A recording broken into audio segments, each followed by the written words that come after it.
Chapter, your Hangout producer. Now let's talk about presentations. Presentations, there's a couple of different ways that you can do it. Now, obviously, we can go into screen share. The thing is with you do screen share, and it's just you in a Hangout, and you share your desktop. This is what happens. So it does this bizarre infinity thing. I hope at some point they're going to go ahead and fix that, but it's been like that for about a year, so I don't see that happening anytime soon. So here are a couple of workarounds. A lot of people have found a variety. Here are my two particular favorite because they're just quick and easy. So let me go ahead and turn the screen share off so it stops being so distracting, and we'll turn that off. So if you use PowerPoint, and this is the easiest way for PowerPoints. If you have your slides built out in PowerPoint, you can go into My Google Drive, which is drive.google.com, and then just create a presentation. So you can go into Create Presentation, and then you can just import your slides, and they will go ahead and just be in there, and they'll all move in. I'm not going to do it because it's a little time consuming, but you can just say OK, and then do File, Import My Slides. There we go, import slides, and then they'll just be in there. You can also just build them out in, in the Google Drive. Another way, so once they're built out in the Google Drive, so here's just an example of one. You'll want to go to Present in New Window over here on the right. So we'll do Present in New Window. Now, the reason why I like this is because if you're running your own Hangout, then I can just go ahead and resize this way down and just pop it up in the corner so that when I'm in my Hangout, it's pretty easy for me to find it. So then when I go into screen share, I can just go ahead and pick this one and start screen share. And so there are my slides. Now, they might look a little, it's taking a second for it to filter out and set up.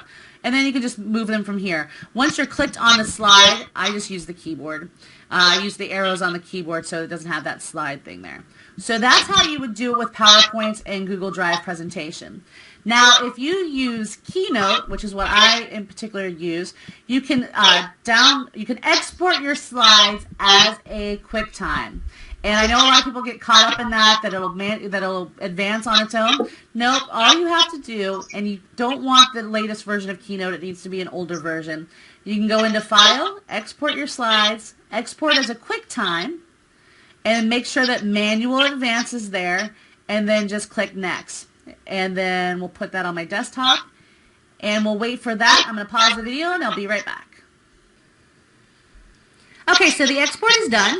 So then we have it over here on the desktop. Same thing. I like to be able to see what's going on in the Hangout as well. So I go ahead and resize it down just a tad. Excuse me. Then once it's resized, then I can just go into screen share. And then it's the one thing that's open on my desktop. Start screen share. And I like the way that this looks. And then if we click over here, we can use the arrows on our keyboard to advance the slides. And that is the beauty of it, because it'll keep your transitions as well, and it's nice and clean. You can play around with the sizing of it, but this way I can go ahead and move through my slides fairly quickly, and then also, it keeps the formatting and it keeps the transitions. And that would be the second way. The third way, like I said in another video in Blue Boxing, another way to do a presentation is if you don't want to mess with any of those, is to go ahead, if you have an extra computer, have your presentation on another computer, you be on this one, and then you do that blue boxing we talked about in the blue boxing module so that you don't have to click screen share. It's a lot smoother. It goes a lot more seamlessly. It is a little bit extra if you got a lot going on in the Hangout, but at least it goes a little bit smoother.